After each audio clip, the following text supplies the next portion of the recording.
Hello guys, welcome back to my YouTube channel Vihas world. ఎప్పుడు ఒకేలా కాకుండా ఒక్కసారి వర్మిసెలి ఉప్మా ట్రై చేయండి. సేమియా ఉప్మాని ఇప్పుడు ఎలా చేద్దామో చూద్దాం రండి. ముందుగా స్టవ్ ఆన్ చేసుకొని ప్యాన్ని పెట్టుకొని అది హీట్ అయ్యాక 1 గ్లాస్ సేమియాని తీసుకొని బాగా పచ్చివాసన పోయేంత వరకు మనం దోరగా వేయించుకోవాలి. సేమియాని లో ఫ్లేమ్లోనే వేయించుకోవాలి. ఇప్పుడు నెక్స్ట్ మనం పచ్చిమిర్చి, టమాటో, ఆనియన్, క్యారెట్ కట్ చేసి పెట్టుకోవాలి. అండ్ నెక్స్ట్ అలాగే కొంచెం కరివేపాకు, కొత్తిమీరని కూడా వాష్ చేసి పక్కన పెట్టుకోవాలి. అండ్ నెక్స్ట్ వచ్చేసి స్టవ్ ఆన్ చేసుకొని ప్యాన్ హీట్ అయ్యాక 2 స్పూన్స్ ఆయిల్ వేసుకొని 1 స్పూన్ జీలకర్ర అలాగే 1 స్పూన్ శనగపప్పుని కూడా వేసుకోవాలి. గుండు మినపప్పుని కూడా వేసుకొని అలాగే కొన్ని పచ్చిమిర్చి, కరివేపాకు, కొత్తిమీర, కట్ చేసి పెట్టుకున్న క్యారెట్, ఆనియన్, టమాటోస్ 1 by 1 మనం యాడ్ చేసుకోవాలి. అన్ని ఇంగ్రీడియంట్స్ యాడ్ చేసిన తర్వాత ఒకసారి బాగా మిక్స్ చేసుకోవాలి.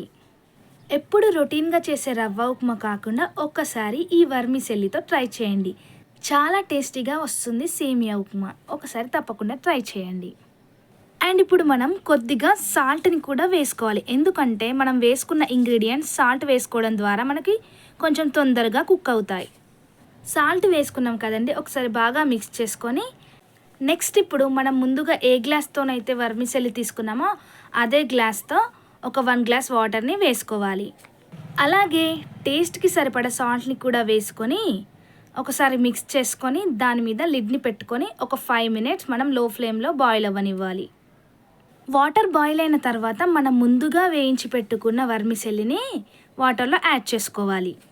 యాడ్ చేసుకొని ఒకసారి బాగా మిక్స్ చేసుకొని లిడ్ పెట్టుకొని ఒక 5 మినిట్స్ లో ఫ్లేమ్లోనే మనం దీన్ని కుక్ అవ్వనివ్వాలి.